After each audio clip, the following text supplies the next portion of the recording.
मेरी सास की सोच कैसी होती है, सुन लो।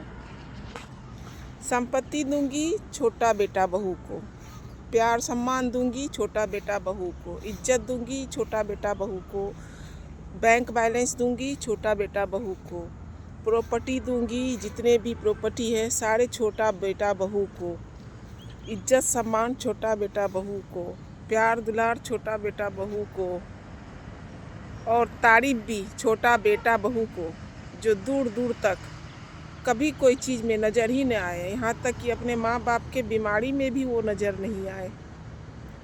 और सास उम्मीद रख करती है बड़ी बहू और बड़ा बेटा ही सेवा करे, उसके हिस्से में बड़ी बहू और बड़ा बेटा के हिस्से में जिम्मेदारी आई,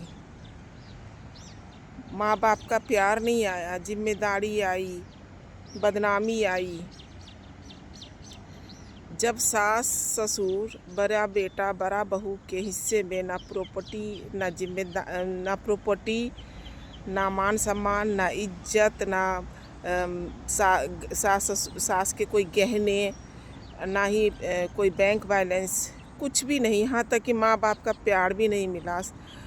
माँ बाप के लिए बड़े बेटे बहू के लिए यहाँ तक कि दो बोल की तारीफ भी नहीं बोला गया, तो उसके हिस्से में जिम्मेदारी क्यों सास बड़ी बहू से सेवा खोजती है, सेवा करवाती है, उसकी बदनामी करती है और बदले में ढेर सारी बीमारी, टेंशन, डिप्रेशन, एंजाइटी का शिकार बना देती है। आखिर बड़ी बहू बड़े बेटे के हिस्से में ऐसा क्यों? जब बड़े बेटे बहू के हिस्से में मान सम्मान प्रॉपर्टी कोई चीज़ का हक अधिकार नहीं आया, तो फिर जिम्मेदारी ये सब क्यों आया? अगर आपके पास कोई जवाब है तो हमें कमेंट करके बताएं।